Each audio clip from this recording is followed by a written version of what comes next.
Good morning students.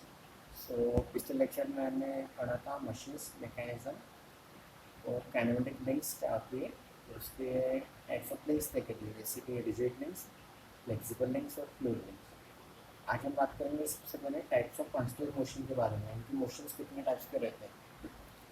सो सबसे पहले आता है completely constant motion. So when the motion between a pair is limited to defined direction irrespective of the direction of force applied, then the motion is said to be completely constant motion। ठीक है, अभी देखो, अभी pair मतलब क्या आते हैं, यहाँ पे दो लिंक्स रहते हैं, ठीक है, इसको हम क्या बोलते हैं, पेयर बोलते हैं। स्क्वायर होल और स्क्वायर बार, दो लिंक है, ठीक है, इसको क्या हम बोलते हैं, पेयर बोलते हैं, काइनेमेटिक पेयर बोलते हैं इसको, ठीक है। एक को क्या बोलते हैं, काइनेमेटिक लिंक और एलिमेंट बोलते हैं, अगर दो रहे तो इसको बोलते हैं काइनेमेटिक पेयर, ठीक है।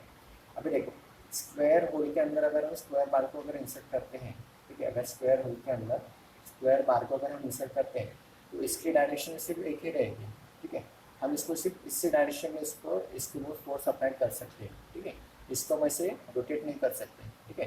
तो इसका फोर्स ऑफ डायरेक्शन सिर्फ एक ही है, तो इसको हम बोलते हैं कंप्लीटली कंस्ट्रेंट मोशन। यानी when the motion between pair is limited to defined direction, जो डायरेक्शन ले रहे हैं वो उसी डायरेक्शन में क्या जा रहा है, अंदर जा रहा है, ठीक है, यानी कि एक ही डायरेक्शन है उसकी, तो उसको बोलते हैं कंप्लीटली कांस्टेंट मोशन। अभी सेकंड इनकम्प्लीटली कांस्टेंट मोशन कहता है कि when the motion between a pair can take place in more than one direction, ठीक है। अभी देखो, यहाँ पे भी एक पेयर है, राउंड होल है और शाफ्ट है। अभी शाफ्ट देखो, अंदर इंसर्ट भी हो सकता है और ये रोटेट भी हो सकता है, ठीक है। यानी कि यहाँ पे मोशन दो है, एक वो रेसिप्रोकेट भी हो रहा है और एक रोटेट भी हो रहा है, ठीक है। तो यहाँ पे मोशन दो है, तो इसलिए हम इसको बोलते हैं इनकम्प्लीटली कांस्टेंट मोशन, ठीक है। अगर एक ही रहा तो उसको बोलते हैं कंप्लीटली कांस्टेंट मोशन, अगर दो रहे तो उसको बोलते हैं इनकम्प्लीटली कांस्टेंट मोशन, ठीक है। उसके बाद थर्ड रहेगा सक्सेसफुली कांस्टेंट मोशन। अभी सक्सेसफुली कांस्टेंट मोशन क्या आता है कि when the motion between the elements forming a pair is such that the constant motion is not completed by itself but by some other means, then the motion is said to be successfully constant motion। मतलब ऐसा एक kinematic pair जो constant motion नहीं है और खुद से constant motion नहीं है, लेकिन हम कुछ उसके ऊपर फोर्स अप्लाई करके उसको हम क्या करते हैं, सक्सेसफुली कांस्टेंट मोशन बना सकते हैं। देखो, अब ये फुट स्टेप बेरिंग है और ये शार्प है, ठीक है।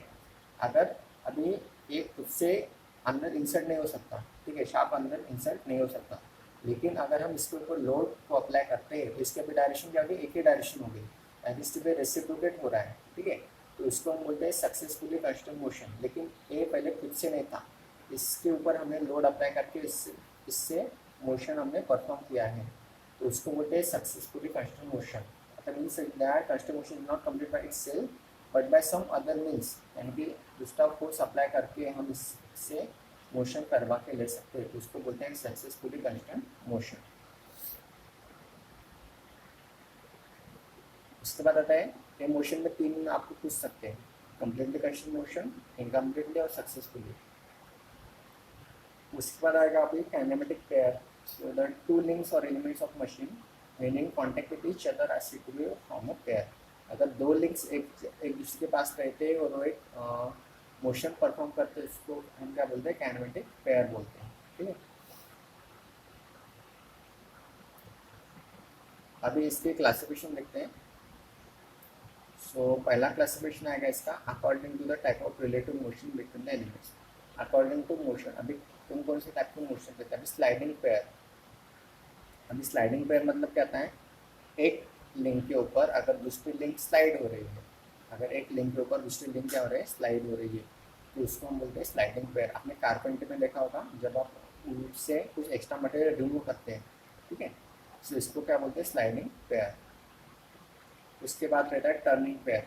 अभी टर्निंग पेयर मतलब कहते हैं एक एक्सेल देती है, एक्सेल के ऊपर अगर एक व्हील है वो रोटेट हो रहा है, यानी कि अगर बाइसिकल एग्जांपल लेते हैं, एक्सेल के ऊपर क्या होता है, व्हील क्या होता है, टर्न होता है, ठीक है, तो उसको क्या बोलते हैं, हम टर्निंग पेयर बोलते हैं। उसका रोलिंग पेयर, रोलिंग पेयर यानी कि बॉल बेरिंग। बॉल बेरिंग क्या होते हैं, रोल्स होते हैं दूसरी की तरफ, मतलब बॉल्स के ऊपर क्या होता है, वो रोल होता है, ठीक है, उसको हम बोलते हैं रोलिंग पेयर।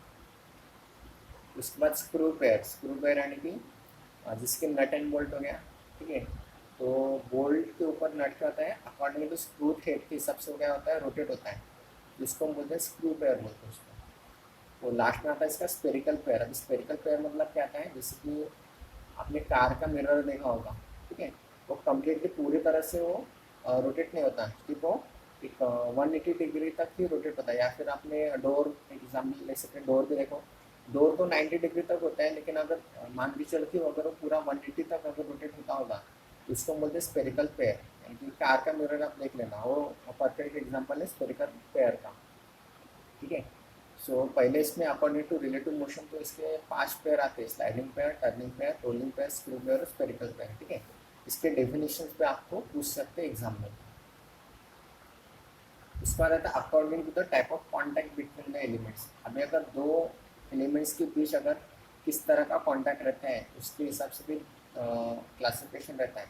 सो सबसे पहला रहेगा लोअर पेयर। अभी लोअर पेयर मतलब कहता है अगर दो एलिमेंट के बीच अगर पूरा क्या पूरा सरफेस कॉन्टैक्ट है, यानी कि वो दोनों एलिमेंट्स एक दूसरे को टच करते हुए जा रहे हैं, तो उसको बोलते हैं हम लोअर पेयर। और अगर दो एलिमेंट एक दूसरे को सिर्फ लाइन ऑफ कॉन्टैक्ट बना रहे हैं या फिर पॉइंट कॉन्टैक्ट बना रहे हैं, तो इसको बोलते हैं हायर पेयर। अगर आप दो स्पर गियर की अगर हम बात करते हैं तो स्पर गियर एक दूसरे को कभी भी सरफेस कॉन्टैक्ट नहीं बनाते, इसलिए वो क्या कहते हैं, लाइन कॉन्टैक्ट बनाते हैं, यानी कि सिर्फ एक टिप टच होता है, बाकी के एज इट इज रहते हैं। गियर कभी भी सारे के सारे टिप एक ही टाइम पे एक दूसरे को कांटेक्ट नहीं करते। सबसे पहले एक टिप कांटेक्ट करता है तो सिर्फ वहाँ पे वो क्या बनाता है, लाइन ऑफ कांटेक्ट बनाता है, ठीक है। सो ये भी आपको पूछ सकते हैं कि लोअर पेयर मतलब क्या आता है और हायर पेयर मतलब क्या आता है। तो जहाँ पे सरफेस कांटेक्ट रहता है उसको लोअर पेयर बोलते हैं, जहाँ पे सिर्फ लाइन ऑफ कांटेक्ट और पॉइंट कांटेक्ट रहता है उसको हम हायर पेयर बोलते हैं, ठीक है। उसके बाद according to the type of closure, अभी सेल्फ क्लोज पेयर और फोर्स क्लोज पेयर।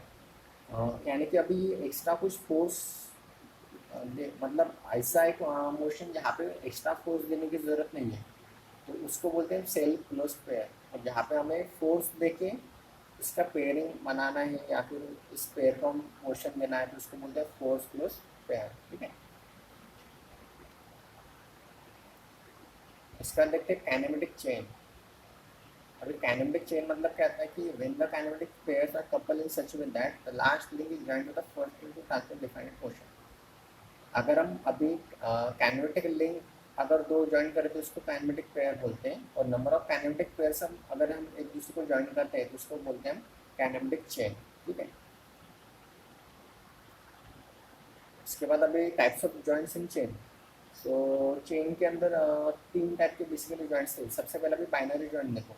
सो बाइनरी मतलब होता है दो, जो दो लिंक देखो, फर्स्ट लिंक सेकंड लिंक, यहाँ पे एक जॉइंट बना है, यहाँ पे देखो दो लिंक का एक जॉइंट है, यहाँ पे दो लिंक का एक जॉइंट है, यहाँ पे भी दो लिंक का एक जॉइंट है, तो इसको बोलते हैं बाइनरी जॉइंट। जहाँ पे दो लिंक एक दूसरे को कनेक्ट करके एक जॉइंट बना रहे हैं उसको बोलते हैं बाइनरी जॉइंट। अगर टर्नरी जॉइंट मतलब क्या है, जहाँ पे 3 लिंक एक दूसरे को कनेक्ट है, ठीक है, 3 लिंक एक दूसरे को कनेक्ट है, तो उसको क्या बोलते हैं हम टर्नरी जॉइंट बोलते हैं, ठीक है। देखो यहाँ पे अभी लिंक देखो, लिंक 1 2 3, ठीक है, 3 लिंक है। अभी 3 लिंक एक दूसरे को ज्वाइन कर रहे हैं एक जगह के ऊपर, ठीक है। यहाँ पे देखो एट पॉइंट सी और एट पॉइंट डी, 3 लिंक एक दूसरे को कनेक्ट कर रहे हैं एट पॉइंट डी और एट पॉइंट सी, तो उसको बोलते हैं टर्नरी ज्वाइंट बोलते हैं, ठीक है। अभी क्वाटरनरी ज्वाइंट, अभी क्वाटरनरी ज्वाइंट मतलब क्या आता है, जहाँ पे 4 लिंक एक दूसरे को कनेक्ट है। अभी देखो यहाँ पे लिंक 1, यहाँ दे सकते हैं, हाँ लिंक 1 2 3 और 4, ठीक है। अभी यहाँ पे देखो 4 लिंक एक दूसरे को कनेक्ट है, कितने लिंक्स कनेक्ट है एक दूसरे को 4। अगर 4 लिंक एक दूसरे को कनेक्ट करती है और यहाँ पे एक जॉइंट अगर बनाती है तो उसको बोलते हैं हम क्वाटरनरी जॉइंट, ठीक है। सो बाइनरी जॉइंट यानी कि 2 लिंक का एक जॉइंट, टर्नरी यानी कि 3 लिंक का एक जॉइंट, और क्वाटरनरी यानी कि 4 लिंक का एक जॉइंट, ठीक है। So this are the various types of joint जो टाइप चेन के अंदर जॉइंट्स रहते हैं, ठीक है। अभी यहाँ पर बात करें तो यहाँ पे टर्नरी जॉइंट भी आती है और बाइनरी जॉइंट भी आती है, ठीक है। यहाँ अगर बात करें तो टर्नरी भी आएगा, बाइनरी भी आएगा और क्वाटरनरी भी आएगा। अगर 3 देखो यहाँ पे 2 लिंक एक दूसरे को कनेक्ट है तो उसको बाइनरी बोलते हैं, अगर 3 लिंक यहाँ पे कनेक्ट है इसको टर्नरी बोलते हैं, और अगर 4 लिंक एक दूसरे को कनेक्ट है तो उसको क्वाटरनरी बोलते हैं, ठीक है। सो टाइप्स ऑफ चेन के अंदर ये जॉइंट्स आपको पूछ सकते हैं, बाइनरी जॉइंट मतलब क्या आता है, टर्नरी मतलब क्या आता है, और क्वाटरनरी मतलब क्या आता है। तो इसके बाद वाला हम नेक्स्ट लेक्चर में पढ़ेंगे, ठीक है।